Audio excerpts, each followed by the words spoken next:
Welcome to Furry Faced Finance, the show where we help young adults get a vision of what their future financial security can be. I'm JR. I'm Michael, and in our last episode, we discussed playing it safe and investing in low-risk options. Check the notes for the link to watch those. But today we're going to be talking about budgeting. Yeah, there's a really unfortunate stigma about budgeting. Let's just start with talking about like a basic definition of what a budget is, in case some of our viewers don't really know what a budget is. A budget basically is where you take all of your money and you say how much you're willing to pay uh, on each item in a category. For instance, housing.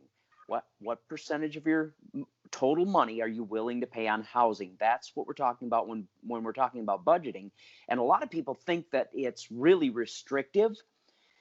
They feel like, well, I should just be able to do whatever I want with my money. Well, that's true, but here's where the freeing part comes in. If you decide that you should be able to do whatever you want with your money, and you go out with your friends too many times, and you don't have enough to pay your rent at the end of the month, we have a problem.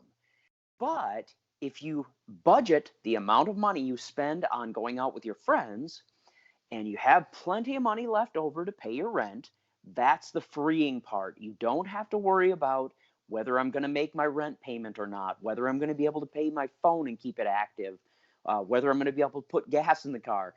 You never have to worry about those things when you have a budget.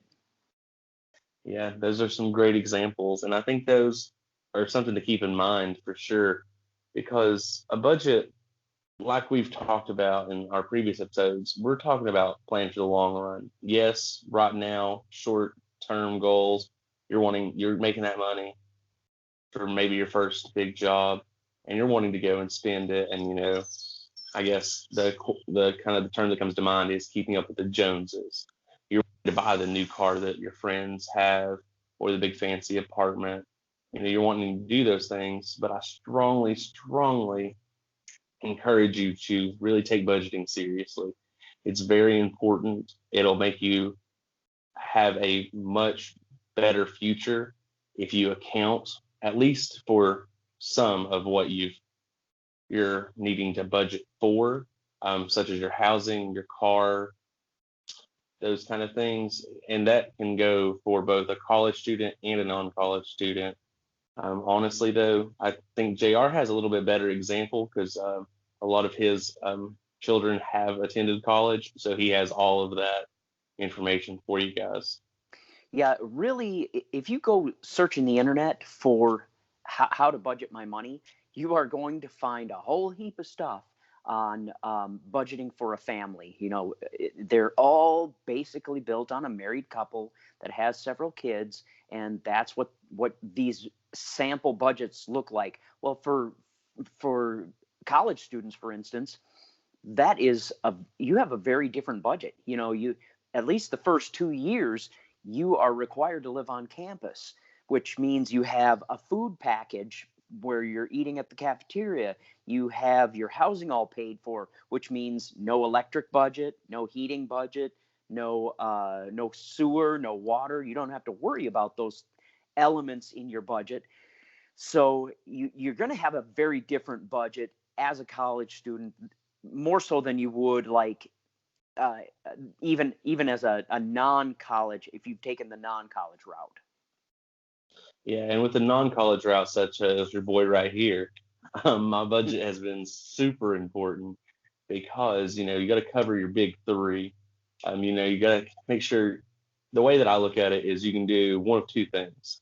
You can go with the Dave Ramsey style of accounting for every single dollar that comes in and where that's going, or you can have a little bit looser of a budget and really just hit your main things, your necessities is what I like to say. Your housing, where you're going to put your head at night, your car, how you're going to get to and from your job and home, get if you're just by yourself, anywhere you're going to be with your friends.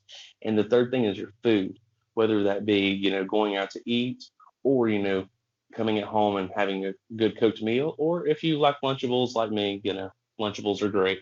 So you want to budget those in. And then your budget there can then flow a little bit different. Is just as long as you're taking care of your necessities, or you could consider them, I guess, the budgeting holy trinity, if you will, and just keep those in mind, because that's where you're going to want to keep an idea with your budget. And even if you want to not account for every single dollar, but just have a budget over here of your fun money that you can go and basically blow, do whatever you want to, have your work-life balance and kind of get rejuvenated for your next week. That is what I would suggest doing, is just budgeting that way. Yeah, and when you start budgeting, like especially for these big three, if you can start thinking in terms of percentages, let's say like a college student, maybe working part time, making $1,000 a month, 30% of that would be what you would consider a housing allowance. If you're a non-college student, you're probably making more like 2,000 a month, and 30% of that is your housing, which means for a non-college student who's making $2,000 a month, about 666 bucks, 668 bucks, something like that, is what you should allocate for your housing. So when you go looking for a place to live, you're looking for somewhere to rent, you know how much you have to spend on that. You keep it within that 666 bucks, you'll be fine. Now that means that you have to start making some choices. One, if you want to live alone, you probably are going to be living in a little bit more rundown rental than if let's say you had a roommate and the two of you could go together and spend $1,200 on a rental facility. So it helps you start thinking in terms of that, so that you're not using so much of your budget that other things start dropping out. And really, I guess the final thing that I would point out with a budget is that I would highly recommend that everybody have their entertainment budget, which is whether you're going to buy video games or you're going to go to movies, if you're going to go out with your friends to eat, all of that stuff. I would highly recommend that you not only have that budget item in your budget, but that you take that money out of your account in cash and put it in an envelope somewhere safe. You can buy like a $20 lock safe at Walmart and just put it in there. And when the cash is gone, you're done spending on your play money for the month. So those are really that's the only other element to the budget that I would highly recommend everybody have as a part of their budget, primarily because it's just way too easy to spend too much money on fun stuff.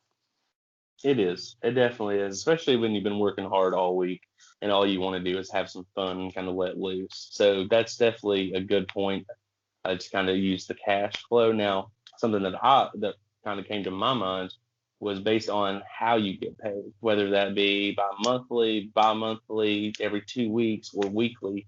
Sometimes you'll need, with this budgeting, you'll need to move your money around and kind of customize it as to how you get paid. Because sometimes, like for instance, me, I pull out half my rent the first check and half my rent the second check, and then that covers it for the month. But that's just how I do it because I get paid every 2 weeks.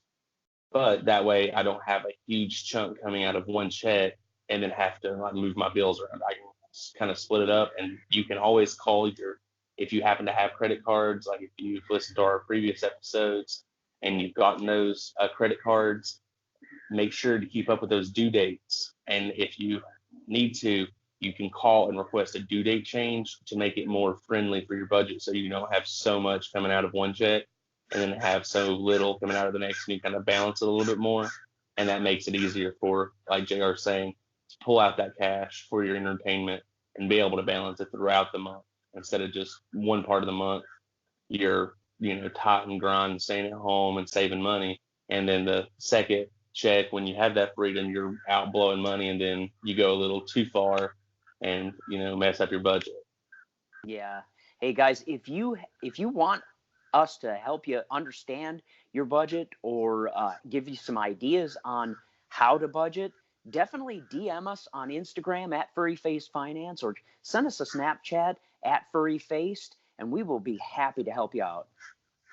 Yeah, for sure. You guys can do this. We definitely believe in you, and have a great day.